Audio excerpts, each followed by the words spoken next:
여러분은 언제 무릎을 꿇고 기도해 보셨습니까? 아니면 최근에도 기도할 때마다 혹시 무릎을 꿇고 기도하는 기도 생활을 계속하고 계시지는 않습니까? 무릎을 꿇고 기도한다는 것은 하나님 앞에 전심을 다하는 기도자의 태도를 말하는 거지요. 사도 바울은 기도의 사람이었습니다. 특별히 그는 무릎을 꿇는 기도를 계속하였습니다. 오늘 이 에베소 교회에 편지하면서 이 편지 중에 자신이 에베소 교회 성도들을 위하여 기도하는 생활을 게을리하지 않고 있고, 기도할 때마다 무릎을 꿇고 하나님 앞에 기도한다 하는 자기의 기도 생활의 태도에 대하여 언급하고 있습니다. 15절에 보시면 아버지 앞에 무릎을 꿇고 비노니라고 했습니다.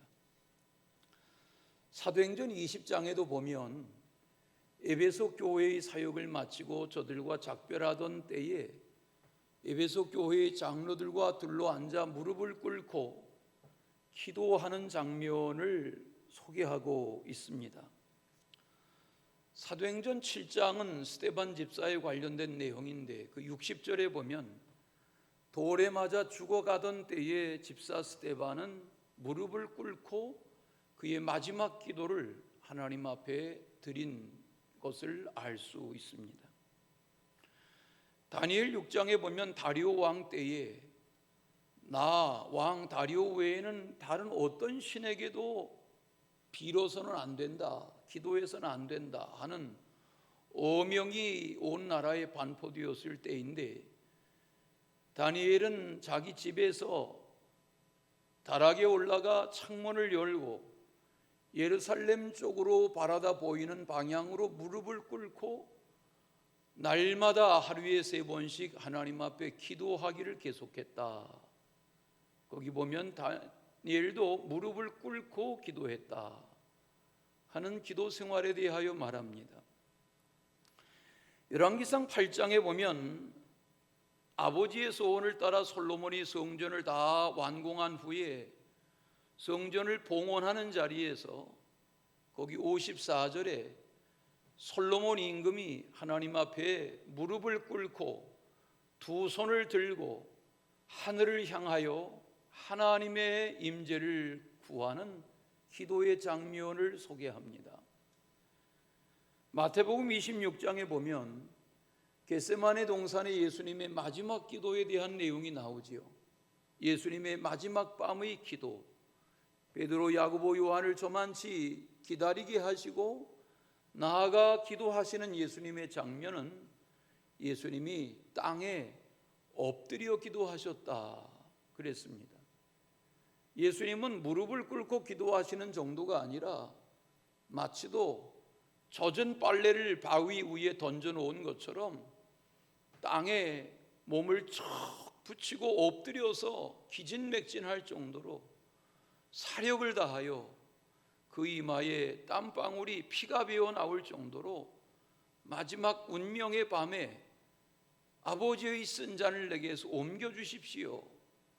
그러나 아버지의 원이라면 내 뜻대로 마시고 아버지의 원대로 하십시오 하는 그 기도를 드릴 때에 예수님은 무릎을 꿇으신 정도가 아니라 땅에 엎드려 기도하신 모습을 대하게 됩니다. 그 앞부분에 보면 예수님이 기도하시는 자신의 심정을 내 마음이 매우 고민하여 죽게 되었다. 주님이 자신의 심정을 이렇게 솔직하게 표현하신 것이 그렇게 많지 않습니다. 내 마음이 고민이 되고 죽을 것 같다, 그런 말씀을 하시면서 기도를 청하고 제자들에게 자지 말고 기도하라 하시고 주님도 기도하신 그런 장면이지요. 이처럼 무릎을 꿇는 기도라고 하는 것은 누구에게 보여주기 위한 기도가 아니죠. 무릎을 꿇는 것은 하나님 앞에 절대절명의 순종, 복종, 또 하나님을 향한 서약, 자신의 진실을 표현하는 최고의 태도, 그것이 무릎을 꿇고 기도하는 기도자의 모습이지요. 자, 그러면 사도 바울은 무릎을 꿇고 에베소 교회의 성도들을 생각하며 무슨 기도를 한 것입니까? 오늘 말씀은 기도의 내용이 담겨 있는데, 첫째는 속사람을 강건하게 하시기를 기도하였습니다. 사도 바울은 사람을 속사람, 겉사람 이렇게 둘로 나누어서 설명하곤 했습니다. 오늘 16절에 속사람이라는 말은 하나님 안에서 하나님의 말씀으로 빚어져서 주님과 더불어 살아가고자 하는 거듭난 하나님의 사람, 이것을 속사람이라고 할 것입니다. 로마서에 보니까 7장 22절에 내 속사람으로는 하나님의 법을 즐거워하되, 바울이 자기 자신에게 이 속사람과 겉사람이 있는데, 속사람은 하나님의 법, 하나님의 말씀을 즐거워한다, 이렇게 자기를 피력한 적도 있습니다. 그러나 반대로 바울이 표현하는 겉사람이란 타락한 본성, 아담에게서부터 시작된 타락한 본성, 탐욕에 갇혀 육체의 욕망 속에 끌려 사는 인생의 모습을 겉사람이다, 이렇게 표현한 것입니다. 고린도 후서에 보면 4장 16절 말씀에 그러므로 우리가 낙심하지 아니하노니 우리의 겉사람은 낡아지나 우리의 속사람은 날로 새로워지도다. 거기 보면 겉사람, 속사람 이렇게 따로 표현한 내용들을 봅니다. 이처럼 사도 바울은 마치도 낡은 옷을 벗어버리고 새 옷을 갈아입는 것처럼 나의 겉사람을 떨치고 속사람으로 강건하여지고 속사람으로 하나님 안에 새로워지기를 구하는, 이것이 자신을 위한 기도이고 에베소 교회의 성도들을 위한 기도였습니다. 오늘 16절 말씀에 보시면 그의 영광의 풍성함을 따라라고 했습니다. 여기 기도의 내용에 영광의 풍성함이라는 것은 하나님의 무슨 영광입니까?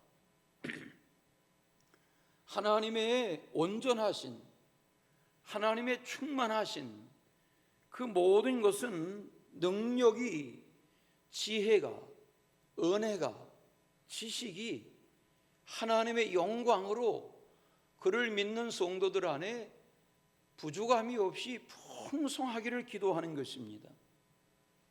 하나님 아버지의 능력과 지혜와 은혜와 지식의 풍성함을 구하는 것은 하나님의 온전함이 덧입혀지기를 소원하는 기도입니다. 요한계시록에 보면 5장에 보좌에 앉으신 어린 양이신 예수 그리스도와 네 짐승, 우리 예배당에도 이 자세히 관찰해 보시면 여기 작게 메어 다른 십자가 뒤편에 스테인글라스 안에 요한계시록에 있는 네 짐승의 얼굴, 네 형상의 얼굴이 여기 새겨져 있습니다. 그것은 제 목회적인 의도입니다. 네 생물과 장로들 사이에 천천만만의 천사들이 큰 소리로 하나님을 높여 찬양했다. 오늘 우리가 장엄한 파이프 오르간이 연주하는 베토벤의 천사의 합장, 이런 장엄한 찬양을 오늘 접하셨는데, 거기 요한계시록 5장에 보면 천천만만의 천사의 합창이다. 여러분, 30여 명의 합창도 이런 장엄함이 있다면 천천만만의 천사들의 합창이라는 것은 가히 그 우렁참이 설명할 수가 없겠지요. 그 가사가 무엇이냐? 계시록 5장 12절에 보니까 죽임을 당하신 어린 양은 능력과 부와 지혜와 힘과 존귀와 영광과 찬송을 받으시기에 합당하시도다. 이렇게 우렁찬 장엄한 찬양을 영광의 풍성함의 본체이신 하나님 앞에 올려드리는 것을 대할 수 있습니다. 사도 바울이 무릎을 꿇고 기도하는 기도의 내용은 분명합니다.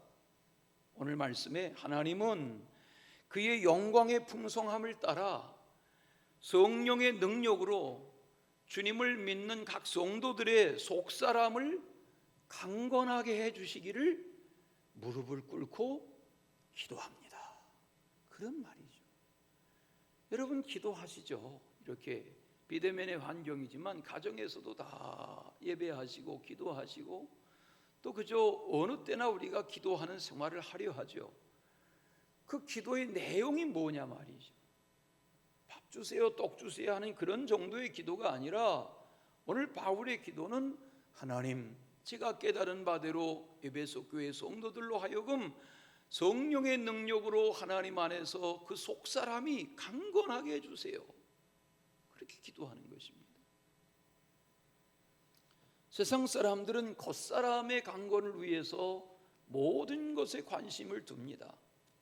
시간, 재물, 돈, 관심, 추구하는 것. 세상 사람들은 다 겉사람에 끌려 삽니다. 겉사람을 위해서 투자합니다. 겉사람을 강건하게 하는 것이라면 그 겉사람을 위해서 과감하게 투자합니다. 그러나 성도는 속사람의 강건을 위해서 우리의 시간과 재물과 모든 것이 거기에 집중될 수 있어야 합니다. 왜냐하면 속사람의 강건함으로 인해서 겉사람이 다스려지는 것이기 때문에 그렇습니다. 겉사람을 위하여 사는 사람의 끝은 파멸에 이르는 것이지만 속사람의 강건을 위하여 살면 살수록 그 삶은 점점 그 나중 영광이 그리스도 안에서 풍성해지는 것입니다. 두 번째, 그리스도께서 마음에 계시게 하시기를 기도했습니다. 이 표현을 잘 보십시오. 그리스도께서 여러분의 마음에 계시기를 기도한다는 것은 내 선택, 내 주장, 내 판단이 아니라 주님이 어떻게 해주셔야 되는, 주님이 어떻게 하셔야 하는, 주님으로 하여금 역사하시기를 바라는 비는 기도가 바울의 기도입니다. 바울의 기도는 그리스도께서 각 사람의 마음, 이렇게 서로 보면 서로를 보지 외모를 보지 마음은 읽을 수가 없지요. 예? 천길 물속은 알아도 한길 사람의 속은 모른다 하는 속담처럼 사람의 마음은 부모 자녀라도 내외간이라도 말 안 하면 모릅니다. 물론 낌새를 차릴 수는 있지만 다 말하지 않으면 그 마음을 다 알 수가 없습니다. 그 속사람뿐만 아니라 마음에 그리스도가 계시기를 바란다 하는 것이 기도입니다. 여기 그리스도가 마음에 계시기를 하는 것은 다른 표현으로 말하면 성령의 임재, 성령의 충만하심, 성령이 동행하시는 것을 말하는 거죠. 그러면 어떻게 해야 내 마음에 성령이 충만하고 그리스도께서 내 마음에 거하실 수가 있을까? 17절을 보시면 대답이 있습니다. 17절에 밑줄 쳐 보시겠어요? 믿음으로 말미암아. 우리가 그리스도가 내 마음에 거하고 성령이 내 마음에 역사하게 하려면 믿음을 얻어야 합니다. 믿음으로 말미암아야 합니다. 오늘 예배를 함께 시작하면서 사도신경을 저도 눈을 감고 따라서 고백하는데 이 사도신경이 제게 새롭게 다가왔습니다. 이 사도행전의 끝에 보면 6가지의 믿음을 고백합니다. 뭔지 아시죠? 6가지. 성령을 믿습니다. 거룩한 공교회, 이 땅의 모든 교회는 내 교회가 아닌 캐토릭이라는 말은 공교회라는 말입니다. 하나, 이 땅의 공교회를 믿습니다. 성도의 교제, 코이노니아, 성도의 사귐을 믿습니다. 죄 용서받는 것을 믿습니다. 몸의 부활을 믿습니다. 영생을 믿습니다.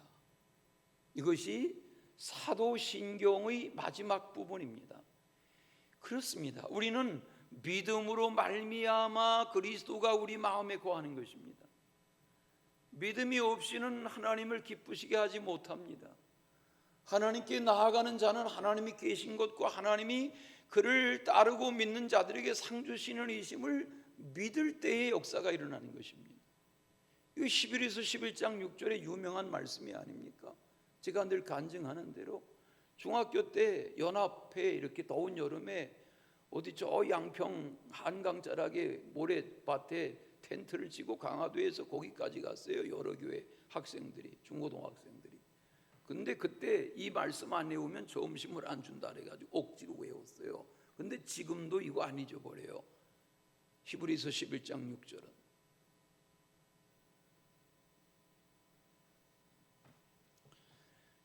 그렇습니다. 신앙생활이란 예수님이 내 마음에 계신 것이어야 합니다. 성령님이 내 마음에 계셔야 합니다. 주님이 어쩌다가 계신 것이 아니라 항상 계셔야 하는 겁니다. 이걸 신학적인 용어로는 성 예수의 내주하심 이렇게 말합니다. 화면에 띄워주세요. 내주 화면 보세요. 내주. 이 내주라는 말은 indwelling, 주님이 내게 오셔서 거하신단 말입니다. 성령을 근심하게 하거나 성령을 회방하면 성령이 떠나십니다.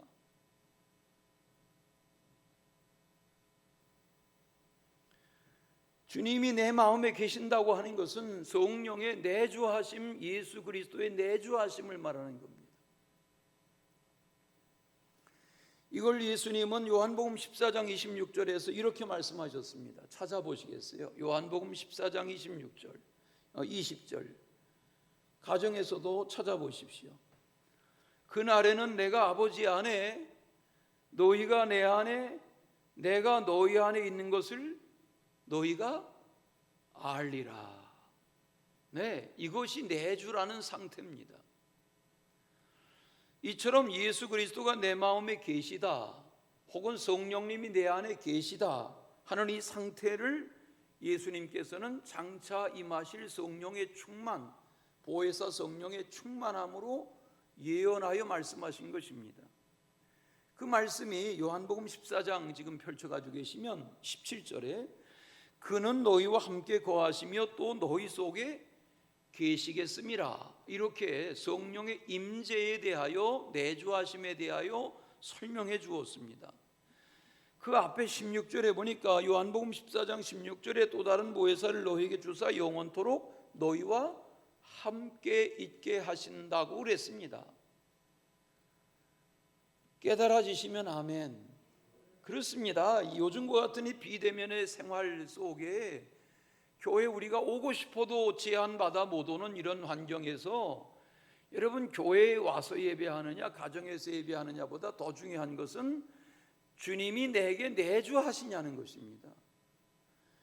여러분, 어떤 상황으로, 어떤 형편으로, 어떤 여건 속에 살아갈지라도 그리스도가 내 마음에 계시고 성령님이 내 마음에 계시냐, 언제 어디서나, 언제나 어디서나 주님이 내 마음에 계시냐고 하는 이 질문 앞에 진솔한 자기 대답이 있어야 하는 것입니다.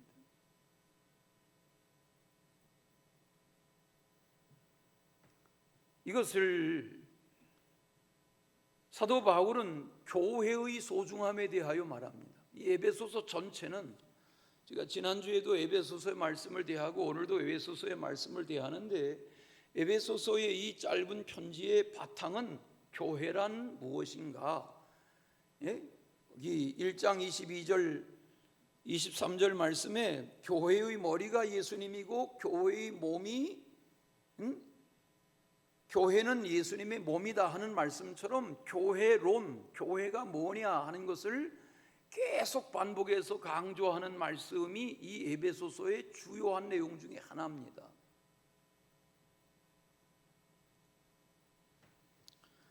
(1장 7절에) 보면 교회의 소중함, 성도의 연합이 소중한 것을 말하면서 1장 7절에 은혜의 풍성함을 따라, 밑줄 쳐보세요. 은혜의 풍성함을 따라 그랬어요. 우리 예수사랑교회 교인들은 주머니에 넣고 다니는 것 중에 여성들 핸드백에 넣고 다니는 것 중에 여기 형광펜, 색연필 그거 하나 사시면 6개월 1년 씁니다. 문방구에 사시면 구하셔서 밑줄 치세요. 성경 너무 깨끗하게 보지 마시고 밑줄 치시고 메모도 하시고 낙서도 하시고 기록도 남기시고 거기 1장 7절에 보면 은혜의 풍성함을 따라 그랬어요. 우리 각 사람은 그리스도 안에서 그의 은혜의 풍성함을 따라 그의 피로 말미암아 속량, 죄사함이요 속량 곧 죄사함을 받았다. 이게 교회예요. 그리고 18절에 보면 1장 18절에 영광의 풍성함이 무엇이며 그랬어요. 그러니까 은혜의 풍성함을 아는 자들은 영광의 풍성함도 무엇인지 아는 거예요. 에베소서 1장 18절에 영광의 풍성함을 설명하는 그 앞에 누가 내 마음의 눈을 밝히셨느냐, 그의 부르심의 소망이 무엇이냐, 성도 안에서 그의 기업의 영광의 풍성이 무엇이냐 이렇게 묻잖아요. 그 대답이 뭐예요? 영광의 풍성함으로 드러나는 거예요. 그러니까 질문의 대답이 그 안에 다 있습니다. 에베소서 1장 17절부터 23절도 기도인데요. 그것은 에베소 교회 각 사람의 성도를 위한 바울의 기도라면 오늘 본문은 교회를 위한 기도다 이렇게 제목 지을 수 있습니다. 성도들을 위한 기도, 교회를 위한 기도입니다. 그래서 이 에베소서에 보면 교회라는 단어가 여러 번 나옵니다. 한번 밑줄 쳐보시겠어요? 1장 22절 23절에 교회 3장 10절에도 교회, 이는 이제 교회로 말미암아 교회. 오늘 본문 말씀인 마지막 절 21절에도 교회 안에서라고 교회를 말해요. 교회. 여러분 가정에서 주일을 맞고 교회 못 오시는 분들은 교회 오고 싶으시잖아요. 나는 전혀 안 그래요. 집에 에어컨 틀고 차려입지 않고 화장하지 않고 교회 안 가도 예배 드릴 수 있으니까 너무 좋아요. 이러는 분들은 회개하셔야 돼요. 코로나 좀 오래 갔으면 좋겠어요. 4단계 오래 갔으면 좋겠어요. 무더운 여름에 차려입고 교회 안 가고 너무 편하고 좋아요. 그냥 헌금도 그냥 인터넷으로 하면 되니까 너무 편하고 좋아요. 이렇게 생각이 스쳐 지나가는 분들은 크게 회개하셔야 돼요. 교회는 그런 게 아니에요. 교회는 성도들이 눈에 보이는 성도들이 모여서 사랑의 떡을 떼고 서로 친교하고 교제하고 섬기고 돌보고 예배하고 이게 교회인 거예요. 크게 아멘 하십시다.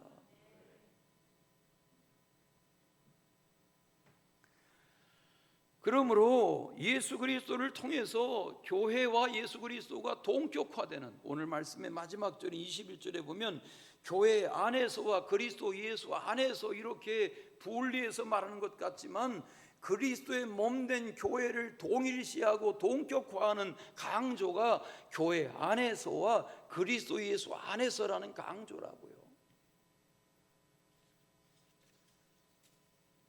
그러므로 각 사람은 그리고 각 교회는 믿음으로 말미암아 그리스도께서 마음에 계시기를 사모하는 자들이어야 하는 것입니다. 아멘. 그리스도가 내 마음에 계셔도 좋고 안 계시면 내가 사회생활할 때 더 편하고 그게 아니라 예수 그리스도 때문에 불편하고 그리스도가 내 마음에 계시기 때문에 생각이 불편하고 말이 불편하고 앉는 자리가 불편하고 출입이 불편하고 이렇게 주님 때문에 내 생활이 불편해져야 하는 거예요. 나는 주님이 내 마음에 안 계시기 때문에 세상 생활이 너무 좋아 편해. 그건 문제가 심각한 거죠.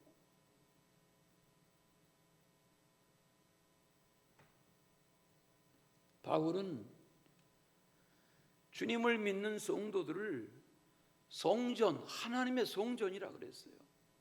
성령의 전이라고도 말했어요. 제가 늘 설명하는 요한복음 3장 16절을 아시는 것처럼 고린도전서 3장 16절을 외우세요. 같은 3장 16절이잖아요. 그 고린도전서 3장 16절이 뭐냐면 너희는 하나님의 성전인 것과 하나님의 성령이 너희 안에 거하시는 것을 알지 못하느냐. 너희가 하나님의 성전이란 말이에요. 학교에 가도 성전이고 직장에 가도 성전이고 사업터에 가도 성전이고 지방에 가도 성전이고 외국에 가도 성전이고 성전이란 말이에요. 우리가 너희가 하나님의 성전이다 하는 말은 교회가 무엇인지를 설명하는 탁월한 설명인 거죠. 요즘 청년들 속회 잘 못 드리대. 윤재 씨 왜 못 드려? 내가 전화하려고 그러는 오후에 몇 주째 보니까 청년 속회가 한 명씩 이래. 해야죠. 1,000원씩이라도 헌금하고 해야죠. 커피는 사 마시는데.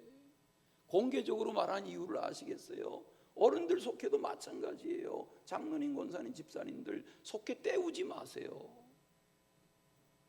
힘들어도 밥은 잡수시잖아요. 바빠도 잠은 주무시잖아요. 여러분, 하나님의 일을 경홀히 여기지 마세요.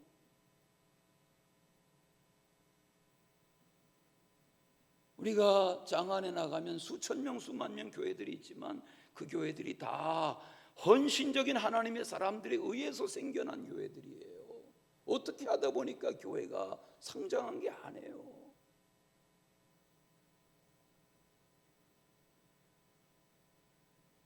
하나면 하나, 열이면 열 자녀를 다 피를 쏟아 낳는 것처럼 말이죠.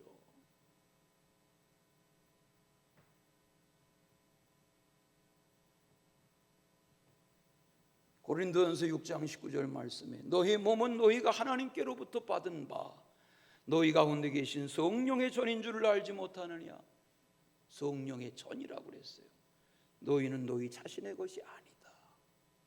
이게 교회론인 거예요.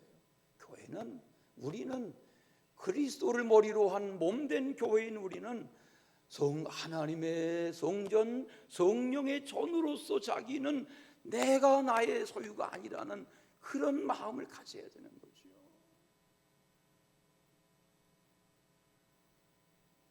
원고에 있는 말만 해야 되는데 지금 흥분했잖아요. 가라앉히고 원고 쓴 얘기만 할게요. TV에 보면 외국 며느리들, 동남아 며느리, 러시아 며느리, 이란 며느리, 외국 며느리들이 한국에 와서 한국 남편과 살면서 겪는 고부 갈등. 말은 짧고 문화는 다르고 그래도 말을 배워가지고 한국말로 한국 시어머니에게 접근해 보려고 하고 마음 주려 하고 하는 그런 이야기를 다루는 프로그램이 있더라고요. 여러분, 그리스도가 너희 마음에 계시게 하시옵고 성령이 너희 안에 계시게 하시옵고라는 말은 쉽게 다가가기 어려운, 쉽게 동화되기 어려운 타국 며느리와 한국 시어머니, 외국 며느리 얘기할 것도 없어요. 고부간의 갈등 같은 그런 관계가 아닌 거예요. 정말 사랑하고 존경하고 좋아하고 오래오래 사시기를 바라는 친정어머니와 딸과 같은 그런 관계. 친정어머니가 내 집에 와서 계시면 시어머니 와서 계신 거하고 너무 다른, 그냥 대강에서 먹고 대강 살아도 너무 편하고 좋은, 그게 성령을 모시고 사는 관계, 주님이 내 마음에 계신 관계인 거예요. 제가 며느리가 아니어도, 딸이 아니어도 설명 잘하잖아요. 이 정도면 얼마나 더 잘해야 알아들으시겠어요? 네? 꼴핏하면 친정 가잖아요. 왜 가는지 아세요? 친정 가야 마음이 편해. 그래야 또 힘을 얻고 와서 엄마 얼굴 보고 나면 한 달 버티고 살 기운이 생긴다니까. 그렇대잖아요. 친정 자주 가는 사람 보면 이유가 있어요. 주님의 내주하시면 그래야 돼요. 하나님을 아저씨처럼 대하지 말고 주님을 정말 내 안에 주인으로 모시고 난 주님 없인 못 살아.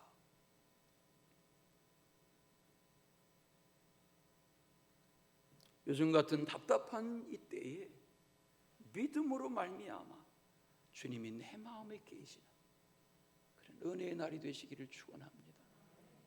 마지막은 하나님의 모든 것으로 충만하게 하시기를 기도한다 그랬어요. 무릎을 꿇고 하나님의 모든 것, 이게 사랑이죠. 오늘 말씀에 17절 후반부에 남은 분량에 보면 그리스도의 사랑, 그걸 알아야 된다. 그 길이, 넓이, 높이, 깊이 이렇게 표현하는 그리스도의 사랑이 하나님의 모든 충만 안에 있는 것이다 라는 이 충만이라는 단어는 가득 차서 넘치는 하나님의 그 속성, 그게 뭐예요? 한 단어로 하면 사랑인 거죠. 사랑.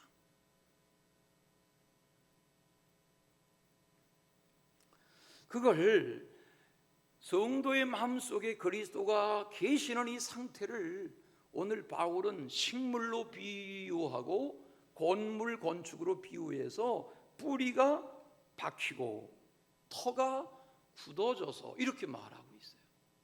건물이 지어지는 것처럼, 건물이 지어지는 것처럼, 또 식물을 심으면 뿌리가 박히는 것처럼.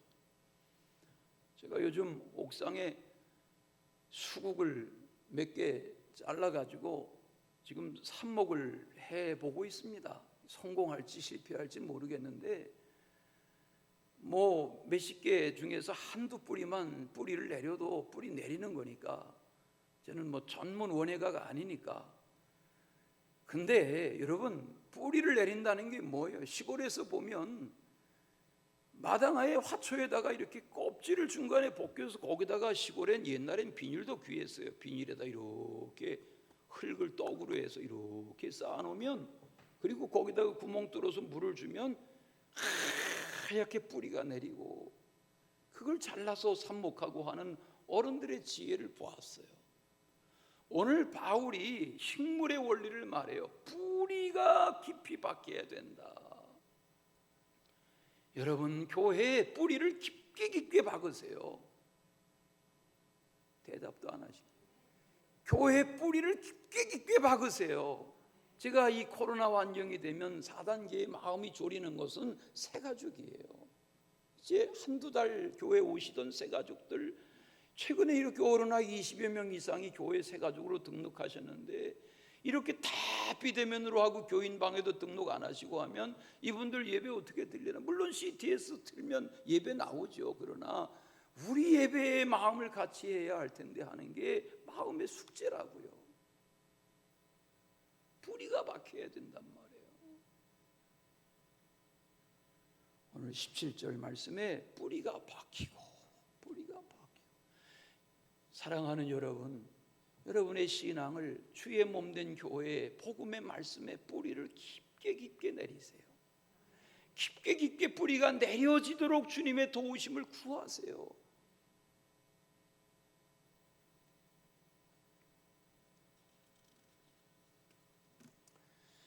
그리스도의 사랑을 알아 라고 했어요. 깊게 뿌리가 내리고 그리스도의 사랑을 알아. 여기 그리스도의 사랑을 안다는 게 뭘까요? 그리스도의 사랑이 뭐예요? 이번에 헐몬산 열을 하시고 십자가 선물 받으셨는데 좋다 그러시던데, 좋죠. 여러분, 십자가를 장식으로 뭐 할 수 있어요. 벽에도 걸고 탁자 위에도 놓고 귀걸이도 하고 목걸이도 하고 좋아요. 그러나 그리스도의 사랑을 알아라는 것이 십자가의 장식입니까? 그리스도의 십자가의 사랑이라는 것은 예루살렘 정문 밖으로 끌려나가신 어린 양처럼 끌려나가신, 매맞으신, 쓰러지신, 채찍에 맞으신, 나무 꼭대기에 골고다에 달리신, 옆구리에 피 한 방울 물 한 방울 다 쏟으신, 고개를 떨구고 다 이루었다 죽으신 그 하나님의 아들 예수 그리스도로 인한 아버지의 사랑을 알아야 된단 말이에요.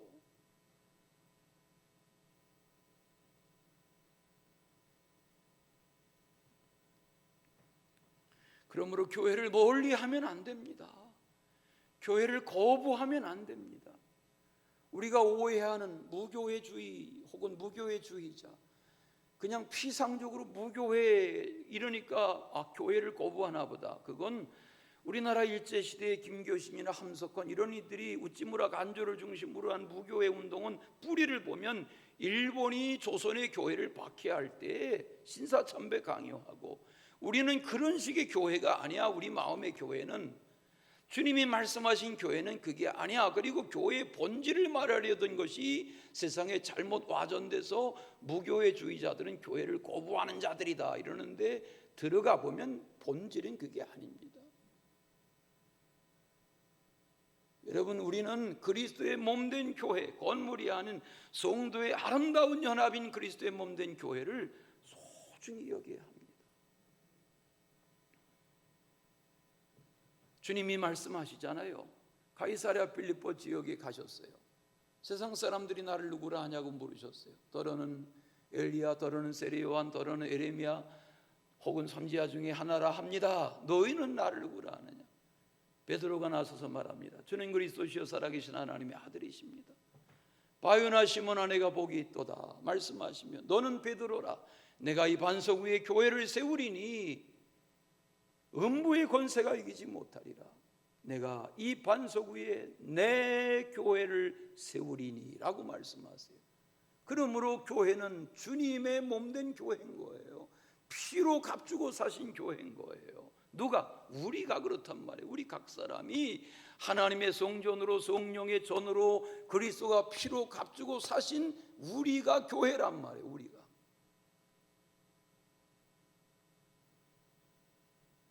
그러므로 교회를 멀리하면 안 돼요. 성도를 멀리하면 안 돼요.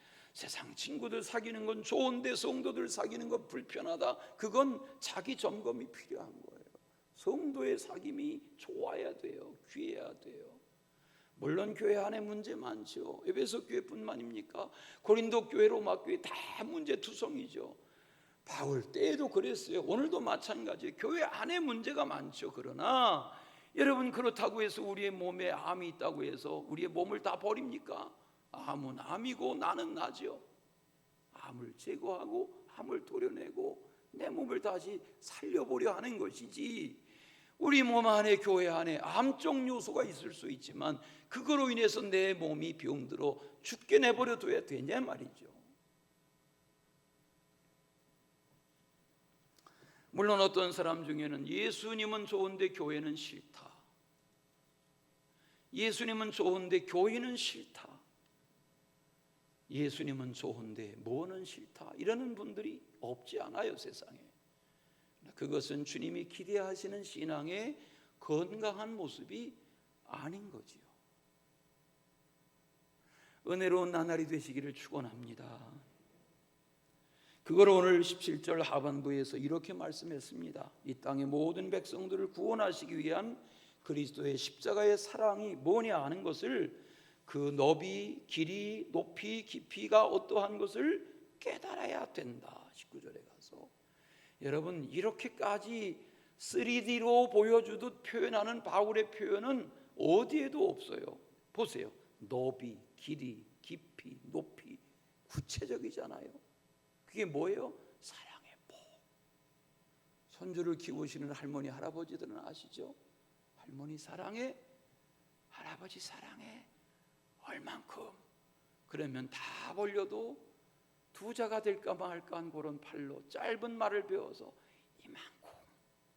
이만큼이라고 말하는 그 이 끝에서 저 끝이 벌려봐야 별거 아닌데 이만큼.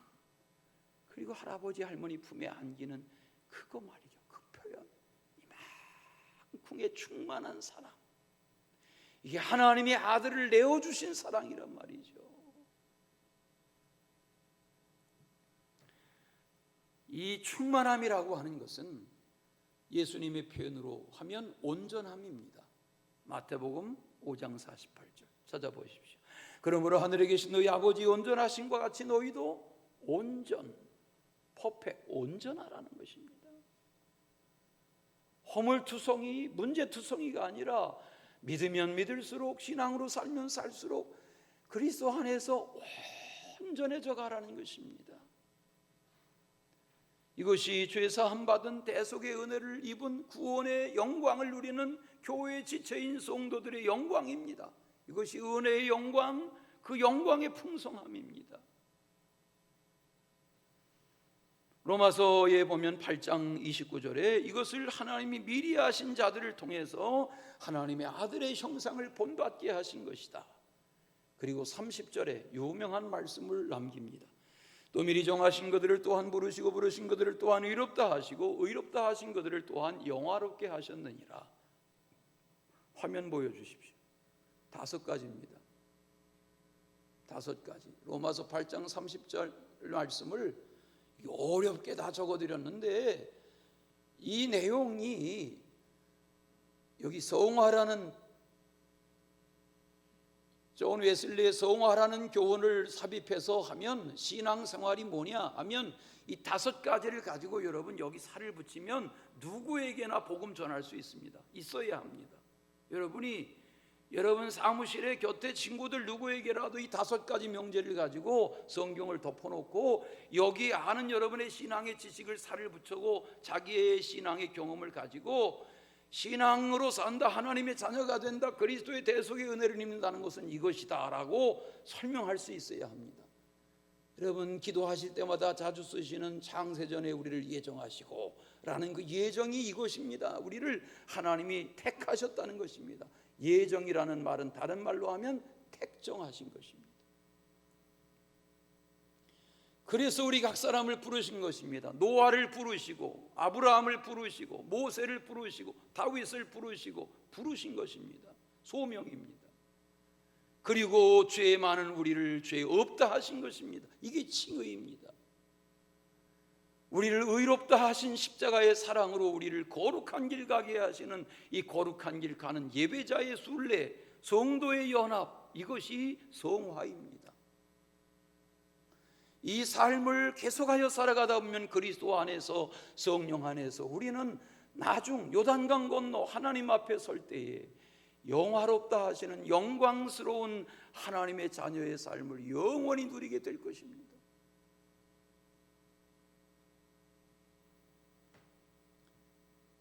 이 20절의 말씀처럼 우리가 구하는 것, 우리가 생각하는 것, 20절에 보시면 구하는 것 기도죠. 생각하는 것 생각이죠. 우리가 그렇죠. 성도가 생각도 하고 기도도 하고 생각도 하는 그 기도하고 생각하는 모든 것들이 주 안에서 이렇게 이루어져 가는 것입니다. 우리가 구하거나 생각하는 모든 것에 더 넘치도록 하실 이의 그 충만을 통해서 그 영광이 세세 무궁토록 계속될 것이다. 아멘. 승리하는 여름 되시기를 바랍니다. 사랑의 주 하나님 아버지, 7월을 마지막 보내는 주의 날, 가정에서 되게 예배하여야 하는 답답한 환경이지만 오늘도 이렇게 예배하게 하시니 감사합니다. 더 무더워질 여름 8월을 가까이 우리의 마음에 품고 코로나를 이기기 씨름하며 방역수칙 잘 지켜 우리 성도들 한 사람도 감염에 노출되지 않도록 지켜주시고 믿음에 믿음을 더해가는 신실한 믿음의 사람들 되도록 우리의 기도의 태도를 새롭게 하시며 우리의 마음가짐을 온전케 하여 주옵소서. 예수님의 이름으로 기도하옵나이다. 아멘.